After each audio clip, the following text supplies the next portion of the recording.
How do you do? Good evening again. I'm Stanley Pacion. I have a poem here which is called Now Voyager.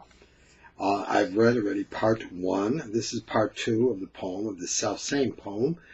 And it continues on with this bearded visage that appears before me in the dream sequence, and who soon will unfurl the leather scroll to explain what he is about. And then the poem continues right on to my early youth and the landscape of green in Illinois, and from Illinois there appears a classical vision. So it's all dreams, one dream right after the next in quick succession. I hope you enjoy it. Now Voyager Part 2. Today, the specter says, before I appear in vision to you, a fierce fit seized my brain, and I took my sword and smashed it mightily against the stone which our men had trundled from the moraine. A monument on whose face inscribed characters memorialized my life. Wordlessly, he hands me a leather roll to unfurl. It's a runic manuscript, and though the writing was old in Svenska, I could read it. My darling Brunet, this salutation goes, I am your countryman, a remote ancestor, I tell you true, and whether you believe me or not, or how you choose to act, the matter rests entirely with you. Nonetheless, I urge you, hearken. Death has deprived me of the ability to speak. The poet's verse, the dream, it communicates to you is channel, the vehicle this ghost employs. Without this medium, no correspondence would exist. You have heard of the hurried activity that animates the point of embarkation. Note, anticipation of mere material success, it dwarfs so much noble human endeavor. The business these ships portend had once been mine. The business these ships portend had once been mine. And now, voyager, you, like we before you, pursue the world to bring it to your feet, and seek new riches and hope to bring them home to dazzle compatriots. Yet, whatever the greatness now awaits you, yours cannot compare to our accomplishment. Forgive the invidious note, still mull it over. Allow me this moment, imagine it, the joy. We sat well in order and smote the sounding furrows and sailed into the sunrise. We headed towards the baths of the morning stars. And when we landed, we crossed a vast, unnamed landmass between Europe and Asia, harnessed captives to forge the rivers, fought numberless skirmishes. We used native allies to establish posts for trade. And while we traveled, we beseeched Odin. O Father of fathers, O All-Father, soak us in the blood of enemies, and let its stenches increase our fury. Help us to violence, O great God. Guide us to kill any whom would defy us. The greater bloody smell filled our nostrils, the more the madness drove us on to fight and conquer. And then we lit funeral pyres, made from the ships of current travel, and burned the bodies of our fallen comrades into the heaven that awaits the warrior. Our hair became matted thick. We were crowned with the ash of the departed. In the smoke from those fires, we breathed in the spirits of heroic conquest. We were men of prayer and momentous belief. Utterly we turned our will, and we turned our care over to the care of Father. And I ask again, how yours may compare to ours? How may yours compare to our conquest of the East? We founded Kiev, established the thrones that became a royal house of a great nation. All the way from the soil of the Stora Alvaret, we crossed the Bosphorus and battled foes on the plains outside of Byzantium.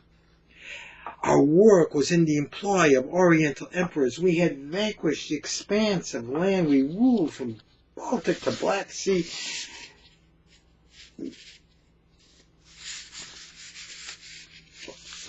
I'm sorry, I just lost the page there. And when we returned to homeland shores, We had ships filled with slaves and honey. We brought woman companions north. Awesome beauties of the East were ours. We stole the horses of the Hungarians and the Czechs. Our hulls bore bag upon bags of gold and silver coin, and were heaped with all variety of fruit.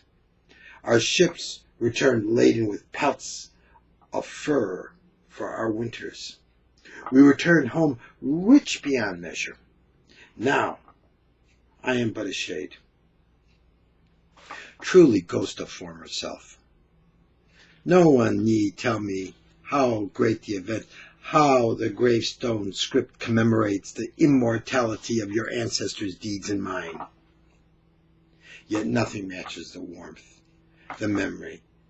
My dear wife's body lay in bed, her sleeping next to me.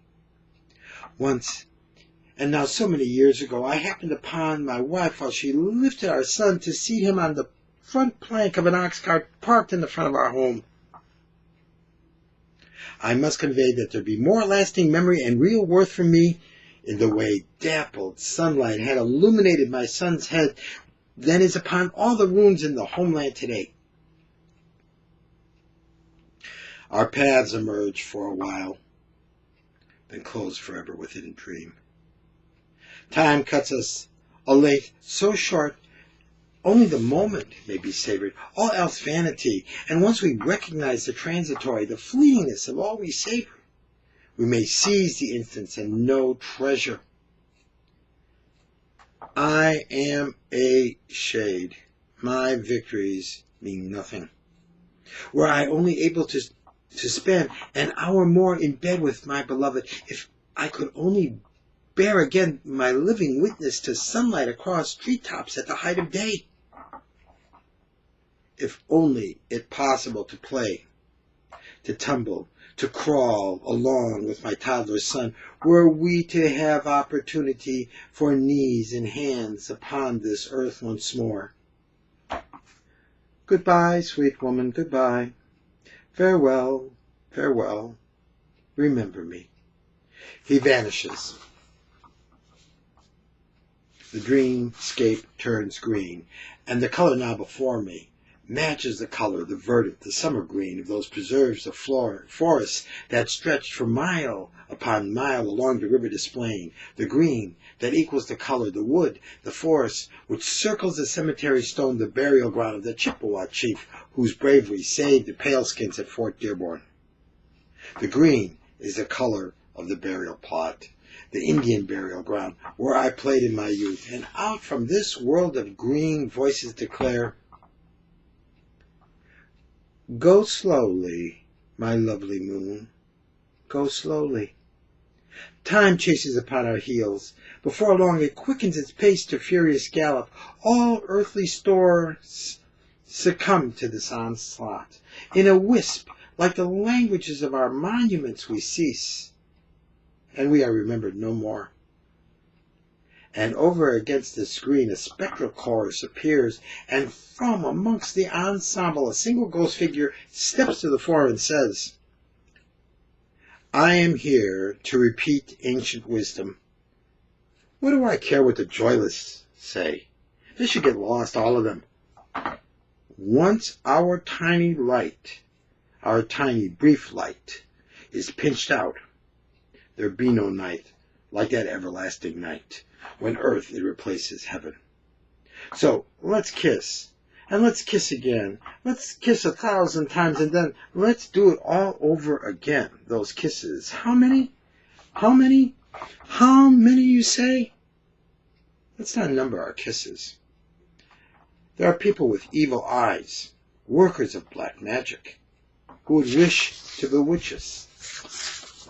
They should not know how many. Thank you very much. I do hope you enjoyed that poem. It was called Now Voyager. It's in 2 parts. It's a dream sequence. It says a lot, I think, about seizing the moment. Here today. In the moment. That's where I am right now in this particular moment. Good evening. Thank you very much for your time.